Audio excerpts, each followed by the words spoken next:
what I want to do is just a quick canter around what we've actually launched so far in terms of our software products, because we're working on software and hardware. And also just give the benefit of some thinking that we've done as a company to, okay, so what can we do differently that actually allows us to contribute something really worthwhile to the fight against COVID. So essentially we have a mission, if you like. Lancelot was I don't know if it's mythical or real, because there seem to be lots of really very realistic stories about the guy, but he was a knight, one of well, it varies between 12 and 100 odd knights around the table.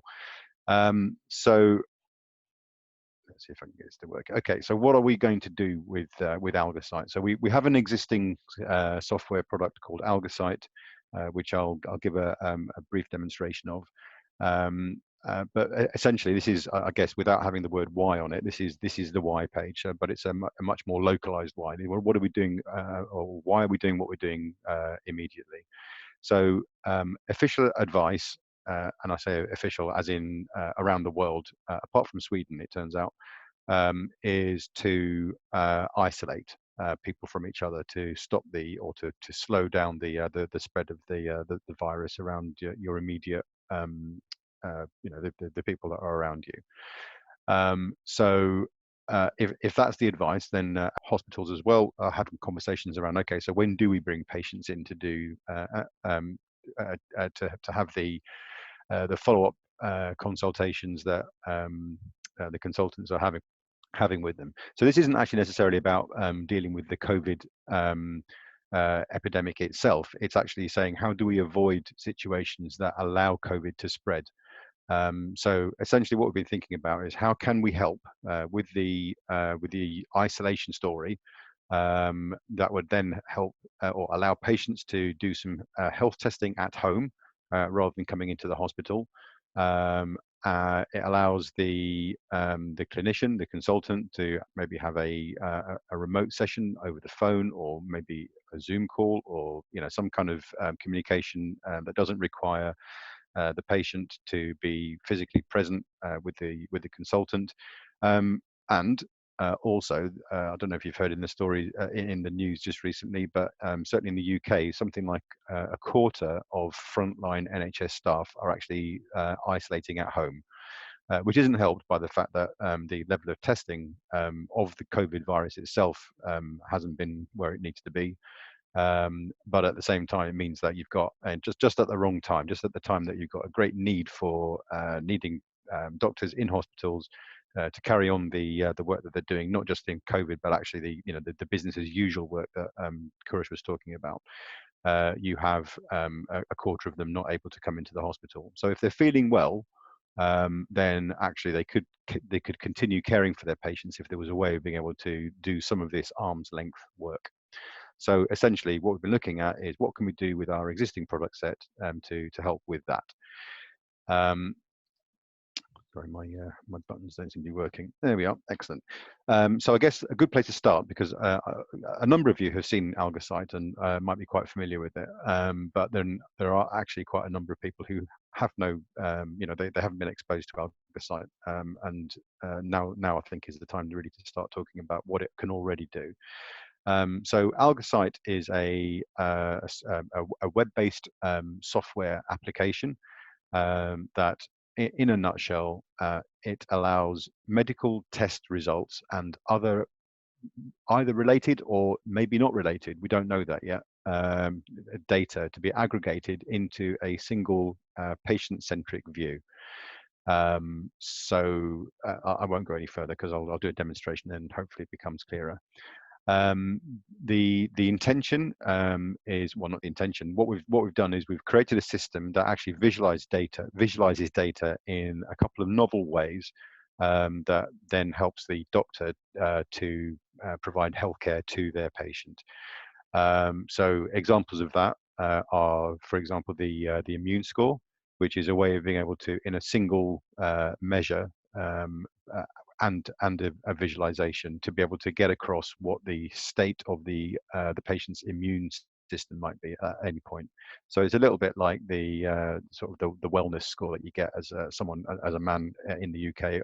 So the immune score is essentially a similar kind of idea. There are a number of different parameters that go into an algorithm which is owned by OIA, and it comes up with a number that gives an indication of what the state of the of the individual's immune system is. At the moment, Algocyte deals with full blood count testing, so that covers a great variety of clinical needs. It's a good starting point for a system that we've kind of essentially built from scratch in the last 6 or 7 months. And it also supports links between doctors and patients, or between clinicians and subjects, shall we say. So as a doctor, I would have multiple patients, but there needs to be a way of being able to share patient data among doctors and to basically create that relationship, if you like, between the doctors and their patients. So in terms of, I'm going to do a demo after I describe the next bit, which is about what we're actually doing right now to Algocyte to make it more useful in the clinical sense. It has greater utility for the use case, which is we want to be able to do tests remotely from a hospital and from the doctor, and to allow the doctor then to view results that they can then discuss without actually having to meet the patient face to face. Yeah, most of the work that we're doing at the moment is around enhancing the functionality of Algocyte. So we're widening the number of health tests that we can carry out. So at the moment it's full blood count, but we're looking at other health tests as well. We are looking at a patient prioritization scheme as well. So this is, as a doctor, I'm interested to have a view of which of my N patients is the one that needs to be looked at first. And the way that manifests itself is essentially it's an ordering of the immune score. So the immune score is something that perfect is 0, and the further away the analyte values are, so the test result values are from a normal range, the higher that number becomes. So if you take your list of customers, I know you said patients, and you order them by ascending immune score, descending immune score, the ones that need to be seen first, or the ones that require attention first, are the ones with the greatest immune score, because that's the one that's furthest away from perfect, the perfect 0. We are also implementing a new piece of functionality which dispatches home test kits to people's homes. Not really a clinical requirement, but definitely a process one, because obviously in order to allow people to do home testing at home, they need to have the kits delivered to their homes. And then lastly, and this is probably a little bit less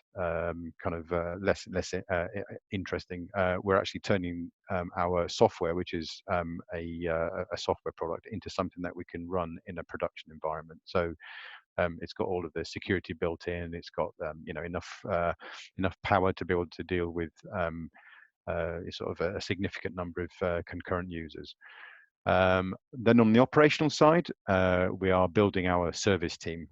So it won't be a large service team, but it's going to be there to cater for the inevitable questions that come back from users. And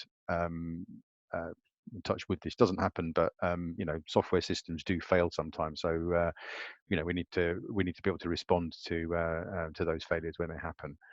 And then just for completeness, there's also a piece of work that we're doing with our third-party pathology laboratory to widen the relationship we have with them, because at the moment we're only buying full blood count tests from them, and we're looking to widen that to a wider set of tests. So that's the immediate stack that we're looking at, but we've actually got longer term plans, which include things like being able to collect a greater variety of data because obviously we're collecting health data, but we're also collecting non-health data, things that might be interesting. We don't know yet. We need to test the hypothesis that there is a link between those. We're looking at increasing the interaction with clinicians as well. So something that we've been discussing, actually Amos is on the call unless he's dropped off, is this the notion of alerting clinicians to things that need looking at. So not just the patient prioritization we talked about, but also the ability for a message to be pushed to the clinician. I hasten to add, it's not something that it would normally be a life or death thing. It's just to say there is something that you probably need to be looking at.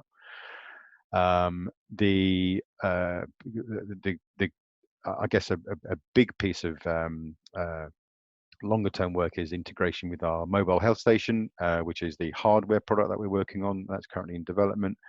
And then fundamentally, sort of the end. I wouldn't even call it an endpoint. I don't want to think about endpoints with this company at all.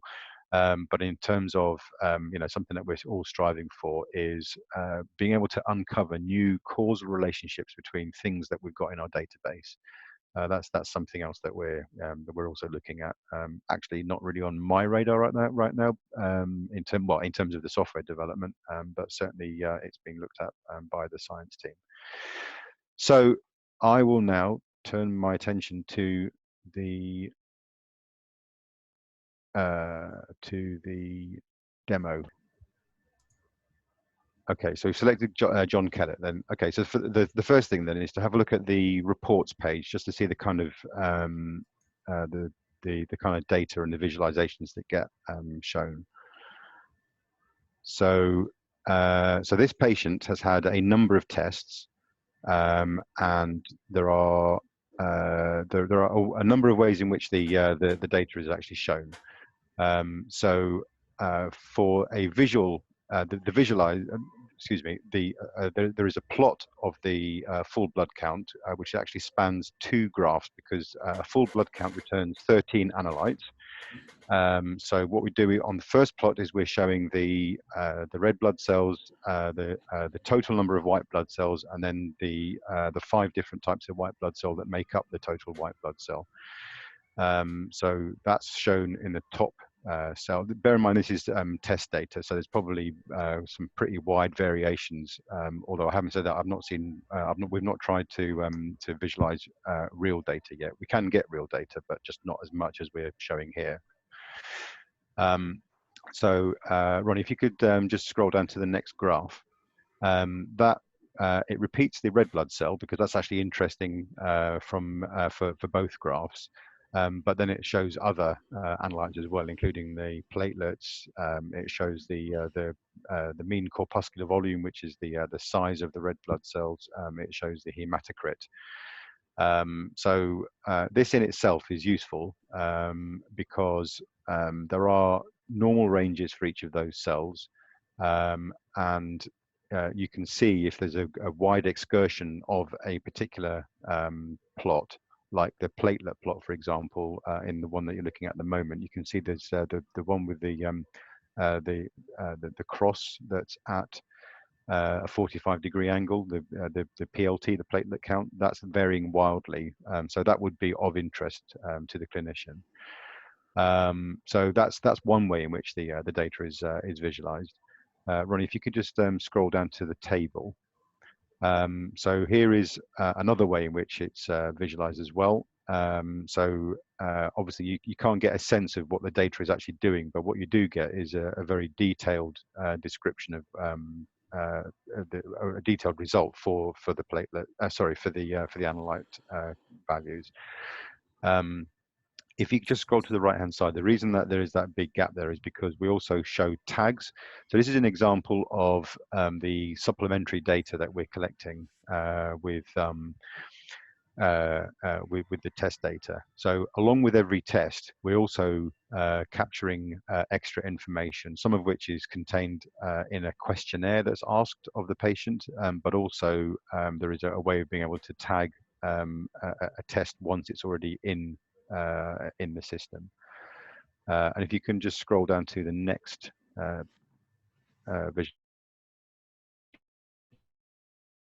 visualization. So basically, this is then showing a single test result, but more as though you'd received a letter, which for some users may be sort of easier to digest. So if you can just select a date, please, Ronnie. Any date will do. We can see that on the 15th of July last year, there was a single blood test taken. Those are the results.